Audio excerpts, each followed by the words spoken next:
Welcome to the Midnight Chill, a short passage of classic mystery and horror to accompany you as you drift towards sleep.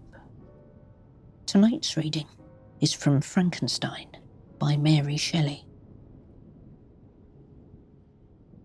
It was on a dreary night of November that I beheld the accomplishment of my toils.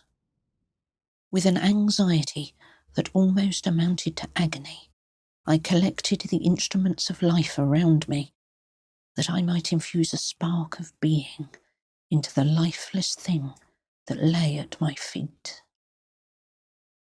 It was already 1 in the morning. The rain pattered dismally against the panes, and my candle was nearly burnt out, when, by the glimmer of the half-extinguished light, I saw the dull, yellow eye of the creature open. It breathed hard, and a convulsive motion agitated its limbs. How can I describe my emotions at this catastrophe, or how delineate the wretch whom with such infinite pains and care I had endeavoured to form? His limbs were in proportion, and I had selected his features as beautiful. Great God! His yellow skin scarcely covered the work of muscles and arteries beneath. His hair was of a lustrous black and flowing, his teeth of a pearly whiteness, but these only formed a more horrid contrast with his watery eyes, that seemed almost the same colour as the dun white sockets in which they were set. I had worked hard for nearly 2 years for the sole purpose of infusing life into an inanimate body.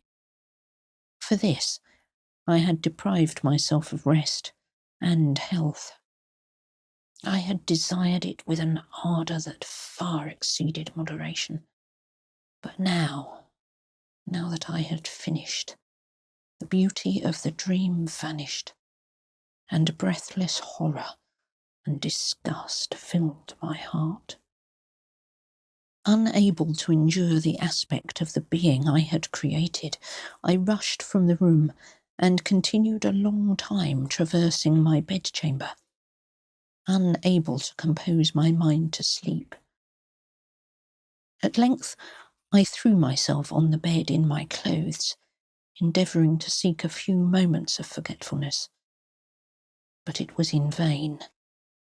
I slept, indeed, but I was disturbed by the wildest of dreams. I thought I saw Elizabeth, in the bloom of health, walking in the streets of Ingolstadt. Delighted and surprised, I embraced her.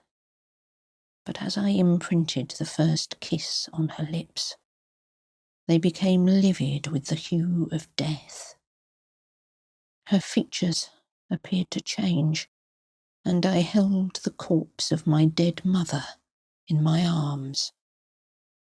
A shroud enveloped her form, and I saw the grave worms crawling in the folds of the flannel. I started from my sleep with horror. A cold dew covered my forehead, my teeth chattered, and every limb became convulsed. The dim and yellow light of the moon forced its way through the window shutters, and I beheld the wretch, the miserable monster whom I had created. He held up the curtain of the bed, and his eyes, if eyes they may be called, were fixed upon me. His jaws opened, and he muttered inarticulate sounds. He might have spoken, but I did not hear. One hand was stretched out, seemingly to detain me, but I escaped and rushed downstairs.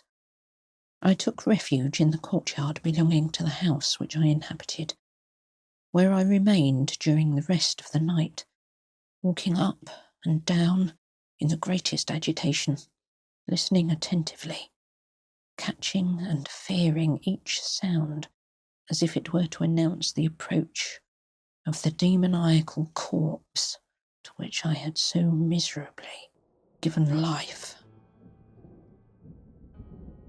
This has been the Midnight Chill, a quiet echo from an older world.